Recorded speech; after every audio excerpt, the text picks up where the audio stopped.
Hello everyone. सो CLAT 23 हो गया। Mathematics sections, QT sections moderate to difficult level पे lie कर रहे थे। तो हम उनसे क्या सीखे? जैसे गेरी दिख रहा है, लेसन्स फ्रॉम क्लैट 23। अब वेटेज छोटा है, तो only 10% weightage means 15 questions, 15 marks. But questions का अगर पैटर्न देखा जाए 23 का comparatively 2020, 21, 22, it's a higher side. मतलब टफ लेवल को टच कर रहा था, डिफिकल्ट को टच कर रहा था, स्पेशली टू पैसेजेस। एक passages moderate to easy level को जा रहे थे, जिसमें हमें एवरेज वगैरह की वैल्यू पूछा गया था। जिसमें हमारे पास फ्रूट्स के बारे में बात की गई थी, वो क्वेश्चंस काफी ज्यादा लेंदी भी थे और डेटा ऐसे थे जो लग रहा था किसी अपने पास गवर्नमेंटल वेबसाइट से डेटा लिए गए हैं, जो कुछ डेटा उसमें इररेलेवेंट भी थे, कुछ डेटा उसमें रेलेवेंट थे। और बाद के क्वेश्चन से प्रीवियस क्वेश्चंस के आंसर्स आ रहे थे। जैसे क्वेश्चन नंबर 144 से क्वेश्चन नंबर 143, जो क्लैट कंसोर्शियम की मास्टर्स क्वेश्चन पेपर आया था, उसके क्वेश्चन नंबर की बात कर रहा हूं मैं। तो 144 का क्वेश्चन, 143 के क्वेश्चंस का आंसर 144 के हेल्प से आ रहा था, 145 142 के हेल्प से आ रहा था। तो इस हिसाब से बाद के क्वेश्चंस के भी डेटा का यूज प्रीवियस क्वेश्चंस हो रहा था, और ये पैटर्न पहले नहीं देखा गया था पिछले 3 सालों के पेपर में। लेंदी था, डिफिकल्ट था, दो सेट्स, एक मॉडरेट लेवल टच करा था, एक डिफिकल्ट लेवल था, एक इजी टू मॉडरेट। तो ओवरऑल पेपर डिफिकल्ट साइड ही रखेंगे अपन 23 के मैथमेटिक्स के सेक्शन को। लेसन्स क्या होगा? अब ये आपके दिमाग में चल रहा होगा क्या किया जाए, और पेपर देखने के बाद थोड़ी सी ये भी आई होगी कि मैथमेटिक्स से ऐसी उम्मीद नहीं थी कि ऐसा लेंदी पेपर मैथ्स का तो नहीं होगा। अगर पैसेज लंबे और कैलकुलेटिव और थोड़े से ट्रिकी भी पूछते तो इतना लेंदी नहीं पूछता। जैसे वेन डायग्राम के बेस्ड क्वेश्चंस होते, या किसी कंसेप्चुअल बेस्ड क्वेश्चन होता, तो हो सकता है वो ट्रिकी हो, कंसेप्चुअल हो। बट लेंदी मैथ्स पे होना थोड़ा सा अनप्रिडिक्टेबल था। बट क्लैट अनप्रिडिक्टेबल भी है, थोड़ा सरप्राइज देता रहता है, थोड़ा सा शॉकिंग सरप्राइज था। बट हम उससे अब लेसन लेंगे, क्योंकि अब मेरे पास 4 साल का पेपर है, 2020, 21, 22 and 23। So these 3 years paper, आप 4 इयर्स पेपर बेसिकली। तो आप अगर इन 4 साल के पेपर को एनालिसिस करोगे, और इंक्लूडिंग द सैंपल पेपर, मैं यहाँ पे सैंपल पेपर को भी इंक्लूड करूंगा। सैंपल पेपर दोनों साल का, जो 2020 में रिलीज किया गया और 2022 में रिलीज किया गया for 23 aspirants. In sample paper को अगर मैं इंक्लूड करें, तो आप अगर देखोगे तो मोस्टली ब्रॉडली जो क्वेश्चंस थे वो परसेंटेज से पूछे गए। भले ही लेंदी था, 20 20 21 22 से इजी बेसिस पे क्वेश्चंस थे, इजी टू मॉडरेट, इजी ही बोलेंगे अपन उसको, क्योंकि मॉडरेट लेवल को हार्डली टच कर रहा था। लेकिन 23 परसेंटेज के बेसिस होते हुए भी लेंदी होने के कारण थोड़ा सा कैलकुलेटिव ज्यादा था, और लैंग्वेज बेस भी उनके थोड़े से काफी ज्यादा लेंदी हो गए थे। तो हमें ये पता चल गया कि ये जो हमारा कोर चैप्टर है, इसका इंपॉर्टेंस अभी भी वैसा ही है जैसा पहले था। इसके अलावा भी एवरेज कंसेप्ट लगे। एक आध क्वेश्चन में सिंपल इंटरेस्ट की बात किया था, जो 23.2 ईयर्स उसका आंसर है, डी ऑप्शन आया था, जिसमें मैं बोला था कि अमाउंट्स को इक्वल करने के बराबर कितना अमाउंट इक्वल होगा। एक 9,000 इन्वेस्ट करा था, एक 8,000, 20 ईयर्स, 16% इंटरेस्ट। आप लोग को याद होगा अगर वो प्रॉब्लम। तो एक क्वेश्चन में सिर्फ एसआई की बात किया गया था, सीआई भी नहीं गया था। कैलकुलेशंस ऑलरेडी बहुत सारे थे, इसीलिए कंपाउंड इंटरेस्ट करके ज्यादा कैलकुलेटिव उसको नहीं किया गया। तो ये चीज तो क्लियर हो गई कि पेपर का पैटर्न मॉडरेट टू डिफिकल्ट जा सकता है मैथमेटिक्स में। अटेम्प्ट कैसे करना चाहिए था, पहले हम उसकी बात करते हैं, फिर 24 में हम उसको किस तरह से इंप्लीमेंट करें उसकी बात करेंगे। 15 मिनट्स में, 15 to 70 मिनट्स में हमें स्टिक करना था। मैथ्स को ईगो, मैं भाई बहुत बार बोलता आया हूँ कि ईगो पे अपन उसको नहीं लेते किसी भी सेक्शन को, स्पेशली मैं आज मैथ्स की बात करूंगा, क्वांटिटेटिव टेक्निक्स को।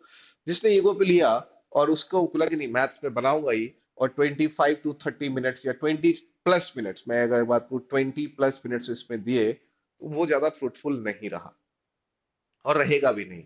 आपको 15 मिनट्स देना था, 5 to 6 क्वेश्चन हम उस 15 मिनट्स में इजिली क्रैक कर सकते थे, 7 क्वेश्चन तक में। और अगर कैलकुलेशंस और रीडिंग स्किल्स अच्छी होती, तो हम 10 को टच कर सकते थे विद इन 15 to 16 मिनट्स, जैसा कि पेपर एनालिसिस में बताया गया होगा। तो इस केस में हमें सबसे पहली चीज, जो सबसे पहला लेसन है, कि टाइम के साथ कभी भी छेड़खानी नहीं करनी है किसी भी सेक्शन के साथ, स्पेशली मैथमेटिक्स के साथ। क्योंकि मैथ्स के साथ ऐसा होता है कि हम हमेशा चाहते हैं कि हमारे मार्क्स आ जाए, जिनकी मैथ्स अच्छी होती है, जो मैथ्स बैकग्राउंड के होते हैं। लेकिन देखो 15 मिनट्स ही हमारे पास है, हमें उसका ही यूज करना है, उसी में हमें सारे क्वेश्चंस अटेम्प्ट करने हैं, अगर हो पा रहे हैं तो। 5 5 5 मिनट्स की जो स्ट्रैटेजी अप्लाई करते तो 5 मिनट हमारे वेस्ट होते, तो उसमें 4 5 क्वेश्चंस इजिली हम पिक कर सकते थे आउट ऑफ द 15 क्वेश्चंस जो हमारे गिवन लिमिट ऑफ टाइम में हो सकते थे। सो फॉर 24 एस्पिरेंट्स आप लोग 15 मिनट्स को पहले तो बाउंड कर लेंगे। कभी भी 15 से 16 मिनट से एक्स्ट्रा टाइम मत दो। पेपर का लेवल इजी आया विद इन 15 मिनट्स में हो जाएगा। पेपर का लेवल जैसे इस बार लेंदी और टफ डिफिकल्ट लेवल पे टच कर रहा था, आपको 15 मिनट्स में 5 7 8 क्वेश्चंस आराम से बन जाएंगे। लेकिन 15 मिनट्स को एक्सटेंड मत करो, बाकी सेक्शंस उससे इफेक्ट होते हैं। What next? अब सबसे पहली चीज सर, इतना लेंदी पेपर था और मैथ्स के केवल 15 मिनट्स हैं और 15 क्वेश्चंस हैं। कैलकुलेशंस भी लेंदी था, पैसेजेस भी लेंदी थे, और पैसेज के अंदर भी इंफॉर्मेशन गिवन था और उनका यूज करने के लिए भी बोला था। कुछ एक क्वेश्चन थे जो 3 क्वेश्चन पैसेज बेसिस पे थे, फोर्थ क्वेश्चन में फिर एक पैराग्राफ था और उसके बेसिस पे 2 क्वेश्चन सॉल्व करने हैं। इस केस में हम क्यूटी करें ही क्यों? सबसे पहली चीज यहाँ आता है, वाई क्यूटी? हमें इसे स्किप करने के लिए सजेशंस क्यों नहीं दिए जाते कि जब ऐसा पेपर आए तो आप स्किप कर दो? क्यों करना चाहिए? क्योंकि देखो, ये इस साल का पेपर है, 23 का पेपर था जिसमें इस तरह के क्वेश्चंस पूछे गए।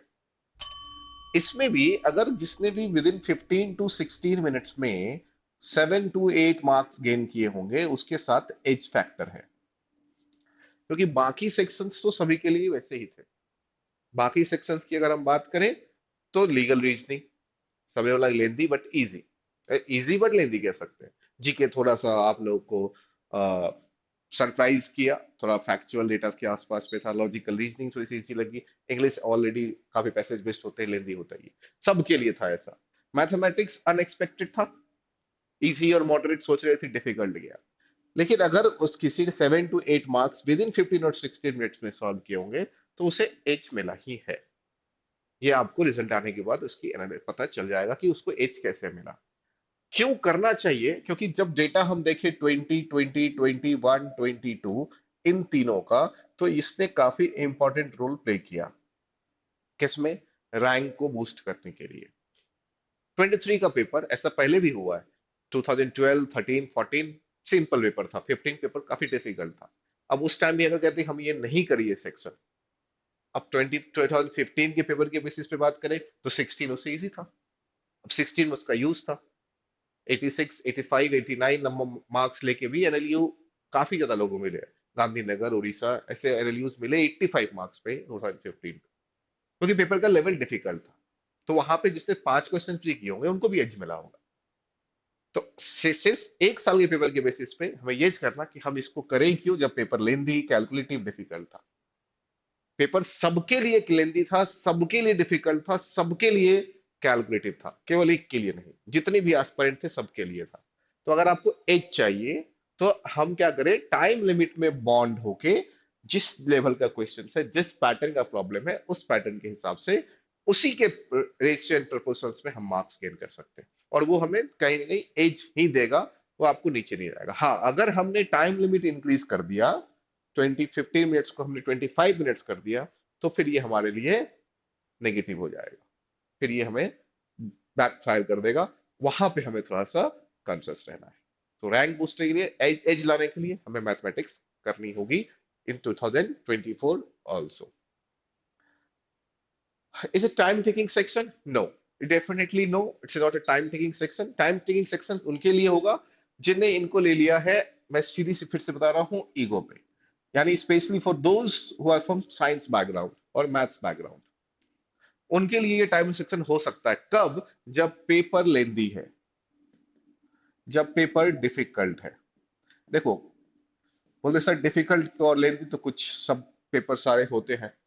इजी या डिफिकल्ट ये तब होता है जब तुमको कुछ आता है, नहीं आता है डिफिकल्ट कैटेगरी में डाल देते हैं। लेकिन जब आप किसी नेशनल लेवल कॉम्पिटिटिव एग्जाम में पेपर लिखते हैं, तो वहां पर जो क्वेश्चंस पूछे जाते हैं किसी भी सेक्शन में, मैथमेटिक्स में मानो 15 क्वेश्चंस पूछे गए, ये 15 आउट ऑफ 15 क्वेश्चंस आपके लिए वो पहली बार होगा। आपने उसकी कभी प्रैक्टिस नहीं की होगी। हाँ, आप उस पैटर्न की प्रैक्टिस जरूर किए होंगे, लेकिन दैट टाइप ऑफ क्वेश्चंस, वैसा क्वेश्चंस हमने पहली बार एग्जामिनेशन हॉल में ही देखा है। तो वहां पर हमें, अगर हम साइंस बैकग्राउंड से हमने ईगो पे काम कर लिया कि नहीं कोई भी क्वेश्चन हो मैं मैथ्स जानता हूं, तो फिर वहां पे ये टाइम टेकिंग सेक्शन हो जाएगा, अगर पेपर किस में जाए, लेंदी और डिफिकल्ट कैटेगरी में। लेकिन paper time taking, mathematics section time taking नहीं होता। आप 15 मिनट्स को एक तरह समझो कि ये मेरा क्या है, डेडलाइन है, इसके बाहर मुझे क्रॉस ही नहीं करना है। मच मोर टाइम है 50 मिनट्स, पेपर का लेवल कैसा भी हो 15 मिनट ही हमें देना है। और टाइम टेकिंग को हम बचा सकते हैं, स्ट्रैटेजी फॉलो करके हम उस पर काम किया जा सकता है। अब मानो लेंदी पेपर था इस बार का, अगर मेरा पेपर लेंदी है तो मैंने 5 5 5 मिनट्स की 3 ब्लॉक बना लिए थे। जैसा कि मैं पहले ही बताया हूं एग्जाम से पहले, अगर क्वेश्चंस लेंदी है, मानो 136 to 140 नंबर प्रॉब्लम लेंदी था, तो तुम्हारे 5 मिनट वेस्ट होते अगर नहीं बना तो। एक दो क्वेश्चन अगर इसमें हमने बना लिए तो ये हमारे लिए प्लस पॉइंट है। लेकिन यदि मैं एक साथ लेके बैठ जाऊं पूरे मैथ्स को, तो होगा क्या, मोस्टली यही केस होता है 99% केस में, कि हम एक ही सेट में जो लेंदी और डिफिकल्ट था, इसमें total 15 out of 50 minute waste कर देते हैं, आगे के सेक्शंस नहीं देख पाते, आगे के पैसेजेस पे हम काम नहीं कर पाते हैं। तो कोशिश क्या करना है हमें। अब मानो यहाँ 5 मिनट मेरा वेस्ट होता, फिर मैं दूसरा सेक्शन उठाता, मानो 141 to 145, ये मानो मॉडरेट लेवल का है, क्योंकि अगर ये डिफिकल्ट है तो ये मॉडरेट था। अभी भी देखोगे 3 पेपर, अभी 3 सेट थे, एक लेवल डिफिकल्ट था, एक मॉडरेट और एक मॉडरेट टू इजी, ये 3 पैटर्न में काम कर रहा था।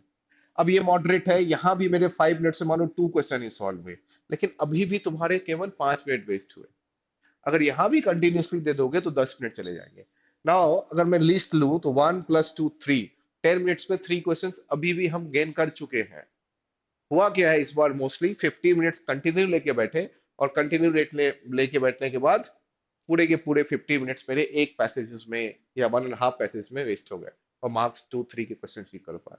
वो हमें डिमोटिवेट कर दिया कि इतने अच्छे प्रेपरेशन प्रैक्टिस करके गए थे मैथमेटिक्स का, और फिर क्वेश्चन ऐसा आ गया। कई सारे फीडबैक आए, मैथ्स ने बहुत डिसअपॉइंट किया, क्वेश्चन अजीब से थे, लेंदी थे, ऐसा एक्सपेक्ट नहीं था, बहुत सारे ऐसे फीडबैक थे। तो इस स्ट्रैटेजी पे काम करें। तो टाइम टेकिंग उनके लिए है जो इस सेक्शंस को बड़े एक साथ लेके बैठे, या उनको ऐसा लगा कि मैं एक पैसेज खत्म करके ही दूसरे पैसेज पे मूव करूंगा। इस चीज को अवॉइड करो मैथ्स में, क्योंकि पेपर्स किसी भी पैटर्न पे आ सकते हैं। अब अगर नेक्स्ट ईयर 24 के पेपर में अगर पेपर इजी आया, तो अगर आप एक साथ लेके बैठोगे तो वो कोई बैकफायर नहीं करेगा। लेकिन अगर बीच में एक भी पैसेज डिफिकल्ट दे दिया, तो फिर से बैकफायर करेगा, आपके जो थर्ड सेट था जो इजी होता वो नहीं बना पाओगे। तो सबसे बड़ी लर्निंग यही है हमारे साथ, 23 के पेपर के बाद देखने के बाद, केवल 23 देखने के बाद, 22 20 और 21 को मैं भी साइड कर रहा हूँ, 23 देखने के बाद, कि एक साथ मैथ्स के सेक्शन को स्टेम्प मत करो। आप उसे 5 5 मिनट्स की विंडो में लो, ताकि टाइम वेस्ट ना हो। अरे पेपर अगर डिफिकल्ट होगा, लेंदी होगा, बनने वाला नहीं होगा, तो सबके लिए होगा, सिर्फ आपके लिए तो नहीं होगा। जितने एस्पिरेंट है सबके लिए है। तो हम क्यों ना उस स्ट्रेटजी को फॉलो करके आगे बढ़े। What next, calculations required, yes definitely, इसे हम भाग नहीं सकते। इसके ये चीज हमें 23 का पेपर भी याद दिला दिया है, और उसका रिवाइज हमें काफी बार नॉक नॉक नॉक नॉक किया है दिमाग पे, पेपर देने टाइम पे भी, उसके बाद भी। कैलकुलेशन से नहीं भाग सकते, इस चीज को आपको करना ही होगा। अगर आप 24 एस्पिरेंट्स हैं, इस चीज को आप जितनी जल्दी समझ जाए, कैलकुलेशन से कभी नहीं बचा जा सकता, स्पेशली इन मैथमेटिक्स। इस बार के पेपर में भी लेंदी कैलकुलेशन क्वेश्चंस थे, फिर भी कैलकुलेशन था। कैलकुलेशन उतने लेंदी नहीं थे, मानो परसेंटेज की वैल्यूज थी, अप्रोक्सीमेशन यूज करके हम कर सकते थे। कैलकुलेशन ज्यादा टाइम नहीं देता, पैसेज पढ़ने में टाइम देना जायज था, लंबे लंबे पैसेज थे उसमें टाइम तो जाता ही। तो कैलकुलेशन रिक्वायर्ड है। मैं फिर से सजेस्ट करूंगा, आप जितना टेबल याद कर पाए उतना अच्छा आपके लिए, क्योंकि बहुत सी चीजें आपको ओरली कैलकुलेट हो जाएगी। And must go with the approximation method, ये बहुत जरूरी है, चाहे आंसर एग्जैक्ट पूछा हो, चाहे आंसर अप्रोक्सीमेट पूछा हो, इसके साथ जरूर जाओ, इसे अवॉइड कभी मत करो, डे वन से इसकी प्रैक्टिस करो। जब से मैथ्स बनाना शुरू कर रहे हो तब से इसकी प्रैक्टिस करो, कि मैं एग्जैक्ट आंसर के पीछे नहीं भागूंगा, always go with approximate answer. Do the options elimination method, use always options elimination. जब आप लगाओगे अप्रोक्सीमेशन, तो ऑप्शन एलिमिनेशन अपने आप सीखने लगोगे। स्टार्टिंग में हो सकता है कि ऑप्शन लिस्ट में थोड़ी सी एरर आ जाए, मानो यहाँ पे एरर 20% एरर है, लेकिन ये धीरे धीरे रिकवर हो जाएगा। इसलिए डे वन से अप्रोक्सीमेशन को यूज करना ही है अगर आपको मैथमेटिक्स में स्कोर्स अच्छे करने हैं। 23 के पेपर्स के बेसिस पे बता रहा हूं। हाउ टू इम्प्लीमेंट, मैंने लास्ट स्लाइड में भी बोला करना कैसे है, और डेली बेसिस, डेली बेसिस पे करना क्या क्या है। कैलकुलेशंस को हमें स्ट्रॉन्ग करना है। इसके लिए आप ऑप्शंस एलिमिनेशंस के साथ जाइए। ऑप्शंस एलिमिनेशंस और दूसरा अप्रोक्सीमेशन, और जितना ओरली सॉल्व कर पाए। ठीक है। प्रॉपर्टीज, जितनी भी प्रॉपर्टीज हैं उन प्रॉपर्टीज को जरूर ध्यान रखो, भले ही कैलकुलेशंस भूल जाओ, मेथड्स भूल जाओ, फॉर्मूला भूल जाओ, लेकिन प्रॉपर्टी कहीं मत भूलना। बहुत से क्वेश्चंस प्रॉपर्टी बेसिस पे सॉल्व हो जाते थे। जैसे एवरेज के क्वेश्चंस थे, दो आंसर्स थे, कैन नॉट डिटरमाइन। टू, दो आंसर सी एंड डी था। क्यों था? अगर मुझे प्रॉपर्टी पता नहीं होती एवरेज की, अगर पता है तो आप उस क्वेश्चन को देखते ही टिक करते। वो दो क्वेश्चंस मैं बोलता हूँ विद इन 1 मिनट सॉल्व होने वाला था, तब भी 2 मार्क्स तो आ रहे थे, जिसके दोनों का आंसर डी और डी में सी एंड डी और सी एंड डी था। एवरेज के कंसेप्ट थे। एवरेज बिना नंबर बिना वैल्यू के फाइंड नहीं किया जा सकता। कितने लोगों को सिलेक्ट कर रहे हो, ये इसके बारे में डेटा आज नहीं है। पढ़ते ही, क्वेश्चंस पढ़ते ही, अगर आप पैसेज नहीं भी पढ़े हो, अगर आपने इंस्ट्रक्शंस नहीं पढ़ा है और वो दोनों क्वेश्चंस पढ़ते, उसमें लिखा, उसमें जो क्वेश्चन था फाइंड द एवरेज और if the taken average of each group, दोनों का आंसर सी एंड डी था। कैन डिटरमाइन, वो एवरेज की प्रॉपर्टी बेसिस पे था। तो हमेशा ध्यान रखो कि प्रॉपर्टीज मत भूलो किसी भी चैप्टर्स की, इसकी प्रैक्टिस जरूर करें। और for the calculations point of view ये दोनों बहुत जरूरी है। व्हाट नेक्स्ट, आगे क्या करना चाहिए हमें? Effective base. तो अब 24 का पेपर के लिए हमारे पास टाइम है ऑन एंड अराउंड 1 ईयर। जिस तरह से पैटर्न है, जो जो अभी तक नोटिफिकेशन है उसके हिसाब से पेपर दिसंबर में होंगे, तो अब मेरे पास 1 साल का टाइम तो है ही। इफेक्टिव बेस क्या होना चाहिए? किसी भी चैप्टर का कंसेप्ट पढ़ते हो, पढ़ो, कोई दिक्कत नहीं है, आप कॉन्सेप्ट कीजिए। कंसेप्ट की बेसिस पे क्वेश्चंस करते हैं, बिल्कुल कीजिए क्वेश्चंस, तभी कंसेप्ट समझ में आएगा। क्वेश्चंस, जिस क्वेश्चंस को आप मेथड से सॉल्व करते हैं, आपको करवाया जाता है मानो मेथड से सॉल्व, क्योंकि आपको वो कंसेप्ट समझना है, वो कंसेप्ट सीखना। मेथड से सॉल्व होने के बाद उसी क्वेश्चंस को आप अप्रोक्सीमेशन से सॉल्व करें। गो विथ अप्रोक्सीमेशन और अल्टरनेट मेथड और orally calculator from day one. ऐसा नहीं कि मैं पूरा चैप्टर कर लेता हूं, मैं पूरा एक डेटा इंटरप्शन का एक जो सीरीज है उसको कंप्लीट करता हूँ, पूरा असाइनमेंट कंप्लीट होने के बाद ये चीज जाऊंगा, बैकलॉग बढ़ता जाएगा, फिर से वही चीज होगी जो 23 में हुई थी। कई चीजें कैलकुलेशंस के कारण इस बार भी फंस गया मैं। देखो पैसेज बेस्ड है, पैसेज लेंदी होने के चांसेस होते ही हैं। लास्ट ईयर के क्वेश्चन के पैसेजेस अच्छे खासे लेंदी थे। हाँ, जब जनरल परसेंटेज बेसिस था तो उससे डेटा पिक किया और बना लिए थे, तो इजी लगा था, लेकिन पैसेज वहां भी लेंदी थी। सैंपल पेपर 2020 की बात करोगे, वहां वो हरे भरे स्टोर वाला प्रॉब्लम पूछा गया था सैंपल पेपर में, वो भी क्वेश्चन लेंदी था, ट्रिकी भी था। इस बार के सैंपल पेपर की बात करोगे जो 1 और 2 था, उसमें मैथ्स काफी पैसेज बेस्ड थे और लेंदी भी थे। तो पैसेजेस बेस्ड अगर क्वेश्चन है तो लेंदी होना एक्सपेक्टेड है कि हाँ हो सकता है, लेकिन उसमें कैलकुलेशंस को इंप्लीमेंट करना, उसको फेच करना, वहां रीडिंग स्किल्स काम में आएगी, कितनी जल्दी आप उस डेटा को फेच कर पा रहे हो। उसके बाद का काम मैथमेटिक्स का होगा। पैसेज में कभी ये नहीं कहता कि ग्रामर एरर बताओ क्या है, ये सब चीजें कभी नहीं। पैसेज में एक डेटा दिया रहता है कि यहाँ से यहाँ गया, this data increase by this percent, this data decrease by this percent, average उसकी इतनी है, ये पढ़ना होता है। बस note down that datas only. और उसके बाद आप जितने भी मेथड्स हैं, डे वन से अगर इंप्लीमेंट करना स्टार्ट करोगे, तो कितना भी लेंदी पेपर हो, रीडिंग स्किल्स आपकी अच्छी है, आप क्वेश्चन सॉल्व कर सकते हैं। कब? टाइम फ्रेम में। टाइम फ्रेम से बाहर मत जाओ कभी भी। 23 की सबसे बड़ी लर्निंग है। 24 में इस चीज का बहुत ध्यान रखिएगा कि हम टाइम फ्रेम से बाहर कभी ना जाए। टाइम फ्रेम के अंदर approximation, elimination technique, option elimination method, इनका यूज पहले दिन से करने लगे, मॉक पहले मॉक से करने लगे, ताकि आगे आने वाले 3-4 महीनों के बाद उसके हम हैबिचुअल बन जाए। डे वन में तुम इंप्लीमेंट करोगे, पहला मॉक लिख रहे हो उसे इंप्लीमेंट किया, नहीं काम किया, घबराना नहीं है। पहला चैप्टर पढ़ रहे हो, इम्प्लीमेंट कर रहे हो, नहीं ज्यादा इम्प्लीमेंट हो रहा है सक्सेसफुली, उसको लेकर अपने आप को नेगेटिव फील नहीं करना है, डिमोटिवेट फील नहीं करना है कि पहले दिन पहले ही से नहीं हो रहा। नहीं होगा, मोस्टली उनसे साथ नहीं होगा जो मैथ्स बैकग्राउंड से नहीं है। लेकिन वो चीजें कब होगी? अभी टाइम है हमारे पास। आफ्टर 1 2 3 4 मंथ्स वो हैबिट में आ जाएगा। Then you are perfectly able to do all these methods, all these techniques to solve mathematics sum in on the D day, then an exam, the CLAT day, the next year. ठीक है, I hope सब clear हुआ होगा। ठीक है, समझ में आया होगा। Like and subscribe. Thank you.